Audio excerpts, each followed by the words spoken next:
Bismillahirrahmanirrahim. Assalamualaikum warahmatullahi wabarakatuh.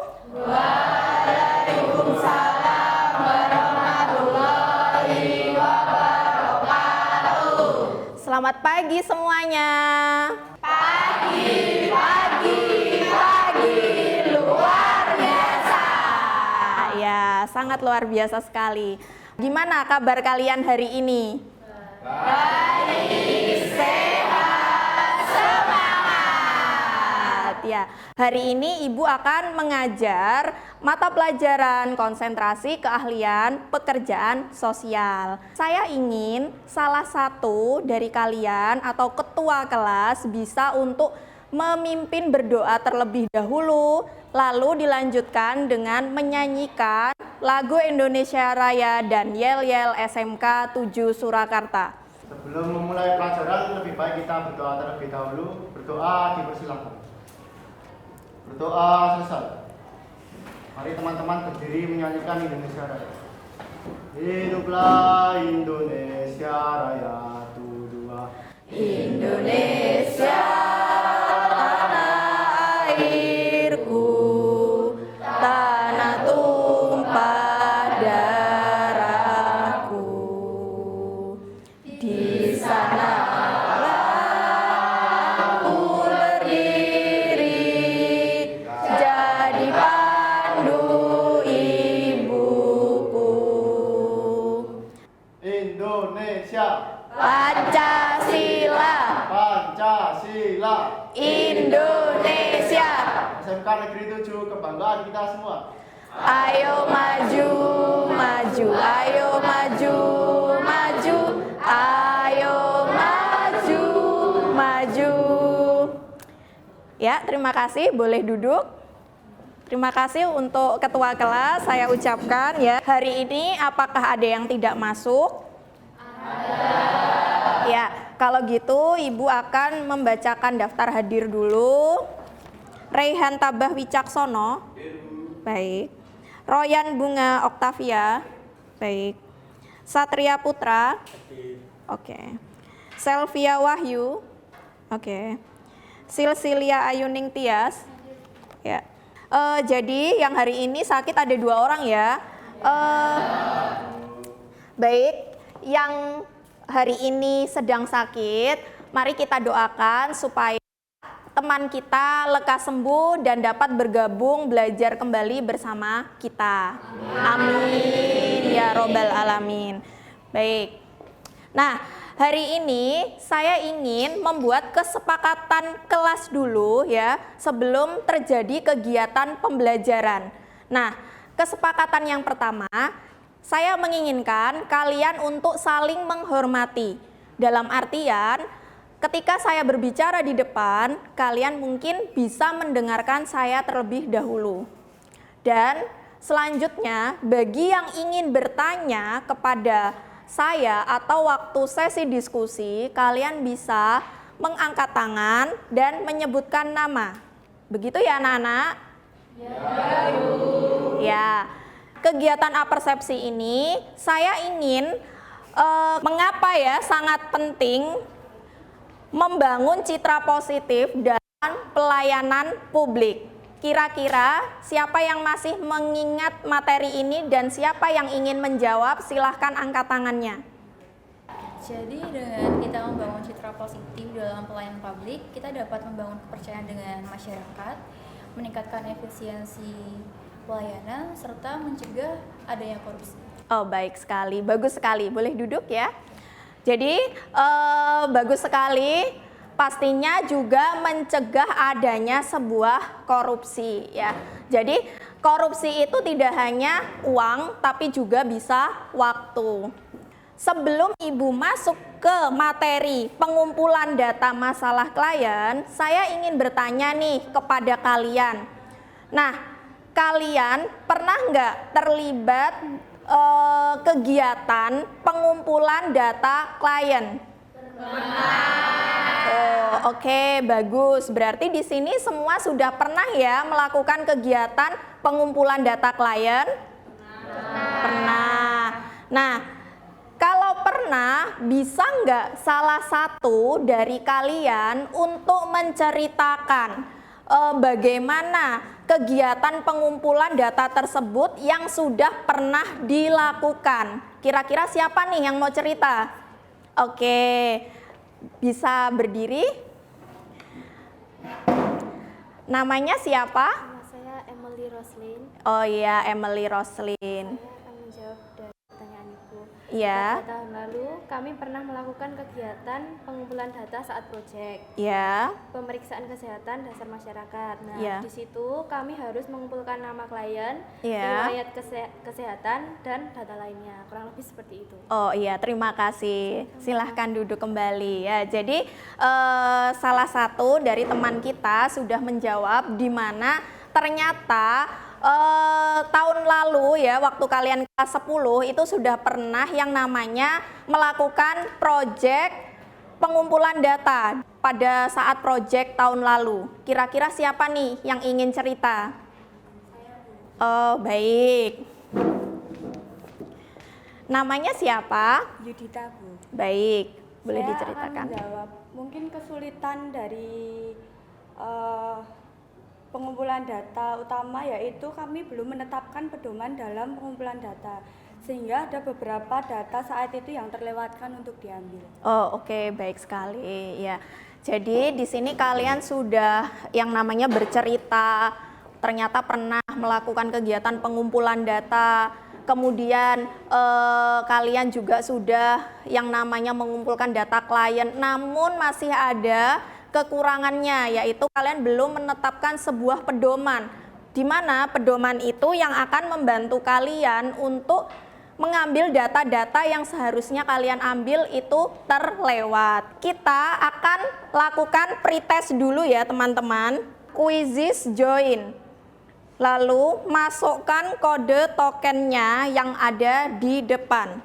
Ya, sudah 26 partisipan yang bergabung. Sudah gabung semuanya ya. Let's start. Silahkan dijawab.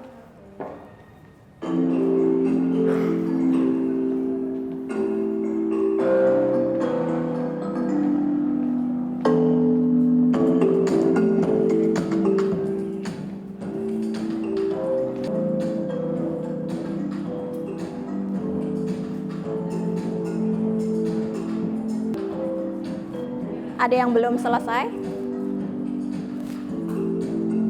Yang sudah selesai siapa? Angkat tangan coba yang sudah selesai. Baik, sudah selesai semua ya. Baik, di sini sudah didapatkan peringkat ya. Di sini peringkat pertama adalah Angga. Yang kedua adalah Emily dan yang ketiga Cynthia ya. Hore, tepuk tangan dulu. Pokoknya good job buat kalian semua, tepuk tangan dulu untuk kita semua. Sekarang Ibu mau menjelaskan dulu keterkaitan materi yang lalu dengan materi saat ini ya. Jadi materi yang lalu kita sudah belajar tentang materi pelayanan publik ya. Kemudian menampilkan citra positif pelayanan publik dan komunikasi efektif dengan klien. Nah, dengan menampilkan citra positif pelayanan publik dan melakukan komunikasi efektif pada klien, kita bisa membangun relasi dengan klien itu jauh lebih baik ya. Menerangkan apa sih tujuan pembelajaran kita hari ini. Jadi tujuan pembelajaran kita hari ini itu adalah melakukan pengumpulan data masalah klien. Harapannya kalian dapat melakukan pengumpulan data masalah klien jauh lebih baik dan efektif. Nah, kemudian di sini ada kriteria ketercapaian tujuan pembelajaran, di mana kalian diminta untuk mengidentifikasi data ya yang dibutuhkan untuk dikumpulkan. Jadi data masalah klien itu apa aja sih yang dikumpulkan nantinya? Diidentifikasi. Saya akan menjelaskan betapa pentingnya tentang pengumpulan data. kita selalu dihadapkan dengan berbagai mungkin problem, berbagai juga kegiatan yang mana kita harus mengumpulkan data-data secara lengkap dan akurat. Kenapa harus mengumpulkan data? Ya, dengan data pertama kita bisa membantu memahami situasi secara mendalam ya.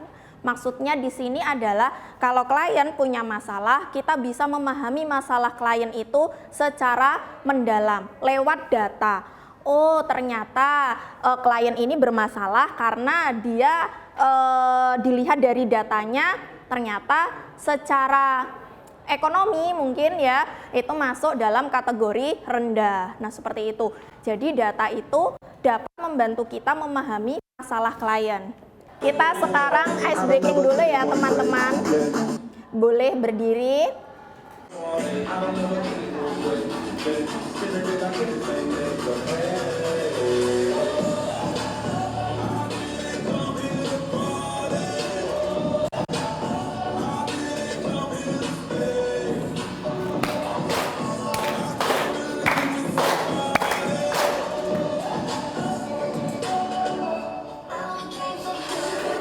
Tepuk tangan dulu.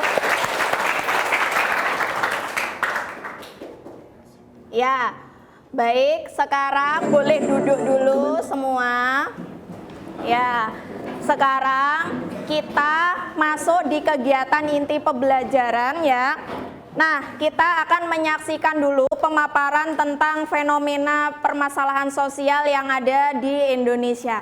Silahkan amati ya. Silahkan amati dan kalian bisa menghormati dulu saya ya. Silahkan diamati dulu. Oke, kita mulai. Kemensos optimis mampu ikut menurunkan angka kemiskinan di Indonesia. Salah satu cara yang dilakukan adalah dengan mengoptimalkan penggunaan kartu keluarga sejahtera. Optimalisasi pengurangan angka kemiskinan adalah dengan cara ikut memasukkan para penyandang masalah kesejahteraan sosial yang selama ini tidak terdata karena tidak memiliki kartu keterangan, baik berupa kartu keluarga ataupun KTP. Mereka diregistrasi untuk bisa mendapatkan bantuan sosial melalui kartu keluarga sejahtera. Selain dengan PKH, penanganan kemiskinan juga menyasar kepada penyandang masalah kesejahteraan sosial atau PMKS melalui Kartu Indonesia Pintar, Kartu Indonesia Sehat, dan Kartu Keluarga Sejahtera. Tadi seperti Anda lihat ya bahwasanya banyak permasalahan yang masih terjadi di Indonesia, terutama masalah sosial. Nah, masalah sosial di Indonesia ini memang diselesaikan oleh Kementerian Sosial Indonesia. Nah, video itu diambil masih pada tempo lampau ya. Kalian di sini lihat ya, di sini gambar apa? Nenek-nenek, benar lansia ya. Nah, ini di sini nenek-nenek itu sedang gambarnya meminta belas kasihan ya. Nah, atau biasanya kita lihat banyak yang terlantar di pinggir jalan. Baik, kita lihat lagi. Nah, ini yang lagi marak nih. Lagi marak banget di Semarang ya. Karena ini gambar saya ambil dari salah satu radar Semarang yang mana gambar ini menggambarkan bahwa anak muda yang usianya 15 sampai 21 tahun mereka masuk ke dalam sebuah geng ya, geng motor, dan geng motor itu membawa sajam atau senjata tajam. Kalau ini di sini disabilitas mental, di mana ternyata disabilitas mental juga belum terpenuhi kebutuhannya, terutama kebutuhan ekonominya ya. Nah, di sini juga ada gambaran masalah sosial pada klien anak dan balita. Kalian lihat di sini kalau di ibu kota biasanya banyak sekali anak kecil, balita itu yang di pinggir jalan dan dikaryakan untuk meminta-minta. Nah, itu adalah salah satu permasalahan sosial. Nah, sekarang kita lihat dulu apa sih itu masalah ya, terutama masalah sosial. Nah, mungkin kalian bisa bedakan antara masalah sosial dan masalah pribadi. Kalau masalah pribadi itu tidak ada gangguan ya, mengganggu kesejahteraan dan ketentraman masyarakat, menyelesaikan masalah sosial tersebut.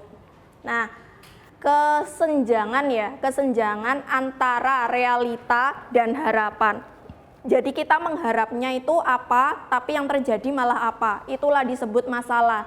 Tapi kalau masalah sosial di dalam bidang pekerjaan sosial, di mana hal itu menjadi ketidakberfungsian sosial klien kita. Nah, klien di sini kalau di bidang pekerjaan sosial itu ada klien individu, ada kelompok, ada keluarga ya, dan komunitas. Baik, nah di sini ada beberapa hal ya atau faktor yang melatar belakangi terjadinya masalah sosial. Nah, di sini ada yang namanya faktor biologis ya. Contohnya apa? Faktor biologis. Jadi contohnya kalau faktor biologis ya, kebutuhan khusus. Jadi kedisabilitasan itu adalah orang yang mempunyai kebutuhan khusus atau yang kebutuhan istimewa seperti itu. Kemudian riwayat penyakit pastinya. Jadi di sini pengumpulan data itu adalah mengumpulkan informasi yang hubungannya itu dengan fakta relevan. Fakta relevan itu berarti data yang sifatnya real, nggak dibuat-buat. Nah seperti itu. Jadi supaya apa? Kita mengumpulkan data yang real atau relevan supaya kita bisa memberikan intervensi pastinya atau memahami masalah klien. Nah, sekarang kita lihat dulu di sini ada beberapa jenis data. Di sini ada jenis datanya itu macam-macam, ada kualitatif, ada kuantitatif, ada yang primer, ada yang sekunder, ada juga subjektif atau objektif. Nah, kenapa bisa berbeda? Perbedaan ini diakibatkan dari bagaimana data itu didapatkan ya. Nah, di sini kalau dilihat dari jenis sumber datanya adalah sumber data primer dan sumber data sekunder ya. Sama seperti tadi, kalau data primer langsung diambil dari narasumber kliennya. Kalau sekunder berarti melalui bisa dokumen atau pihak yang lain. Nah, di sini ada syarat pengumpulan data. Kalau syarat pengumpulan datanya itu bagaimana sih? Yang pasti kalau kita mau mengumpulkan data itu harus datanya bisa dipercaya atau reliable ya. Kemudian data apa sih yang ingin kita butuhkan? Jadi dicatat dulu, nggak semua data kita butuhkan. Jadi intinya ini lebih ke perencanaan ya teman-teman. Nah, kita sekarang mengenal tentang teknik pengumpulan data. Kalau teknik pengumpulan data itu ada yang lewat wawancara seperti ini, artinya wawancara Mak. Kemudian ada yang melalui studi dokumentasi, jadi lewat dokumen-dokumen. Kemudian ada yang pengamatan. Kalau pengamatan berarti itu observasi. Kemudian ada yang melalui pertanyaan tertutup atau biasa disebut angket ya atau kuesioner. Nah, ini teman-teman saya cantumkan link barcode. Setelah ini kalian bisa foto link barcode ini, di-scan. Di dalam link barcode ini ada materi terkait pengumpulan data. Nah, sekarang kita masuk ke sesi diskusi ya. Jadi di sesi diskusi ini kita akan membentuk 5 kelompok ya. Nanti 5 kelompok itu terdiri dari 7 orang ya. 1, 2, 3, 4, 5, 1, 2, 3, 4, 5, 1, 2, 3. Yuk. Nah, sekarang sudah kita dapatkan ya yang namanya hitungan 1 sampai 5. Silahkan kalian bergabung dengan masing-masing kelompoknya terlebih dahulu.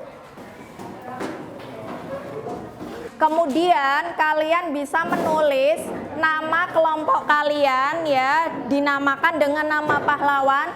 Silahkan maju bergantian. Kemudian dituliskan nama kelompoknya di sini, lalu bisa diambil alat dan bahan serta LKPD-nya.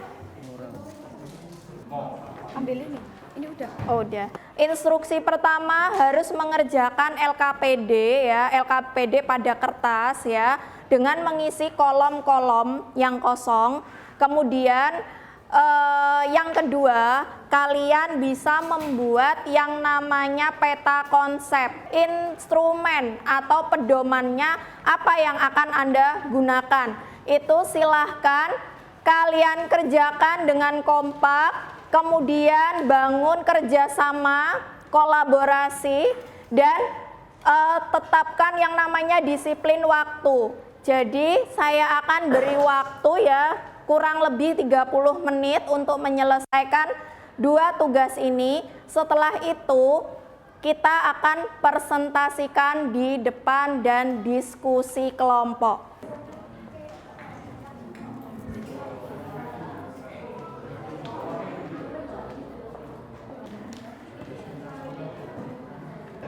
Sudah? Teman-teman, ini waktu sudah hampir menunjukkan 30 menit ya. Waktunya hampir 30 menit. Tolong segera selesaikan dan setelah itu kita akan melakukan presentasi dan diskusi. Tolong segera selesaikan ya. Oh iya, dari kelompok mana? Oh, Soekarno ya, baik, kelompok Soekarno bisa maju presentasi. Presentasi akan dibacakan mulai dari Silsilia. Teknik pengumpulan data. Berikut adalah beberapa teknik pengumpulan data yang sesuai untuk mengumpulkan data-data masalah klien. 1. Wawancara. 2. Observasi. 3. Studi dokumentasi. 2 jenis data. 1. Data primer yang akan diambil dari klien, keluarga, tetangga, bapak, RW atau RT setempat. 2. Data sekunder yang diambil dari kelurahan tempat tinggal klien setempat dan lembaga sosial. 3. Data subjektif, keluhan, perasaan, masalah, harapan, keinginan, data psikologis. 4. Data objektif, data demografis, riwayat kesehatan, pola aktivitas sehari-hari, status kognitif, lingkungan, spiritual. Data tersebut saya ambil dari klien yang berinisial B, berumur 82 tahun, berjenis kelaminnya perempuan, status perkawinan sudah menikah, dan alamat tinggalnya yaitu Desa Jatimulyo, RT 4, RW 3, Jakarta Selatan. Orang yang paling dekat dihubungi adalah Nyonya D, agama Islam, kesehatan, mempunyai riwayat penyakit gula darah, hipertensi, golongan darah B, tinggi badan 145 cm, berat badan 40 kg. Dengan pedoman wawancara, observasi, dan DO aplikasi. Sekian dari kelompok Soekarno, apakah ada pertanyaan? Perkenalkan, saya Selvia dari kelompok 5 Jember. Bagaimana cara kelompok kalian menghadapi klien lansia yang lupa ingatan dan kesulitan berkomunikasi saat kegiatan pengumpulan data? Saya izin menjawab dengan cara melakukan dan menggali informasi melalui tetangga, wawancara dengan tetangga, dan studi dokumentasi, yaitu dengan mengumpulkan data-data pribadi dari klien tersebut. Ya, adakah yang ingin menanggapi lagi? Saya Fajar Julianto dari kelompok 3 yang bertanya bagaimana cara membangun hubungan yang baik dengan klien lansia saat kegiatan pengumpulan data. Saya ingin menjawab dengan cara menunjukkan sikap empati, kesabaran dengan lansia, berkomunikasi dengan efektif dengan lansia, dan juga menjaga privasi lansia. Terima kasih.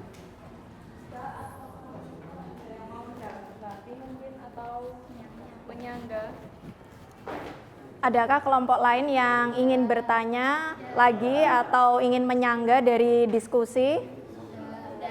Baik, sudah cukup ya. Tepuk tangan dulu untuk kelompok Soekarno.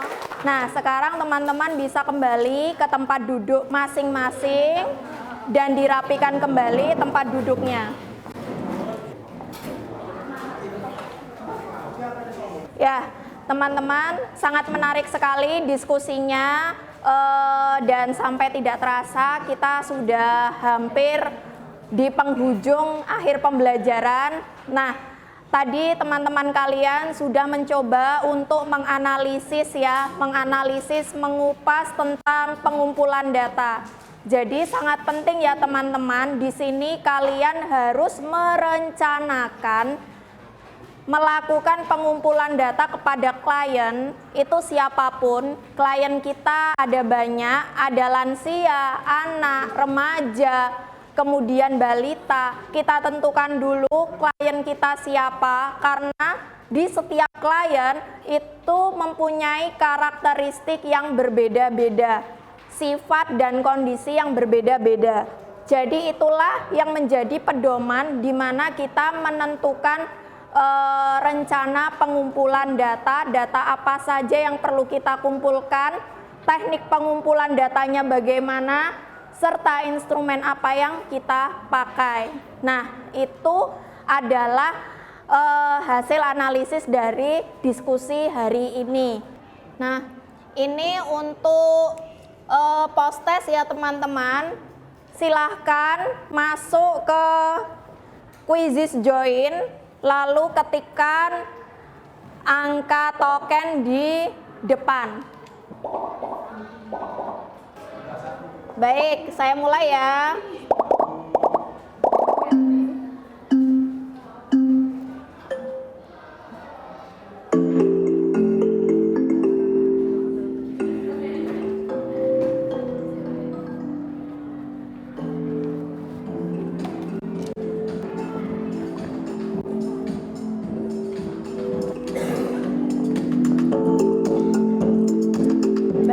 Sudah selesai semua ya?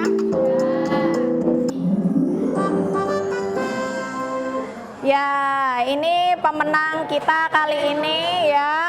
Ini adalah leaderboard yang paling tercepat yang menyelesaikannya. Karena pada dasarnya semua sudah menguasai tentang pengumpulan data. Tepuk tangan dulu untuk kita semuanya.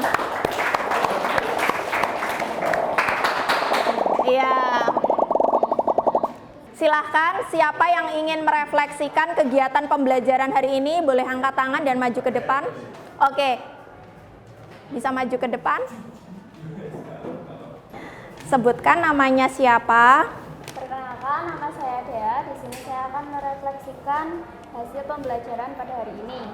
Hari ini saya belajar mengenai apa itu data, bagaimana teknik pengumpulan data, beserta pedoman pengumpulan data. Yang kedua, perasaan saya sangat senang dapat mempelajari ilmu tentang pengumpulan data masalah klien. Yang ketiga, hal yang ingin saya pelajari lagi yaitu beberapa masalah sosial tentang klien. Dan yang terakhir, hal yang ingin saya kembangkan lagi adalah membuat pedoman wawancara dan kuesioner yang baik. Iya, bagus sekali ya refleksinya. Boleh duduk dan tepuk tangan. Ya, baik. Terima kasih untuk teman-teman yang hari ini sangat antusias dan sangat semangat sekali ya di dalam mengikuti kegiatan pelajaran Ibu ya.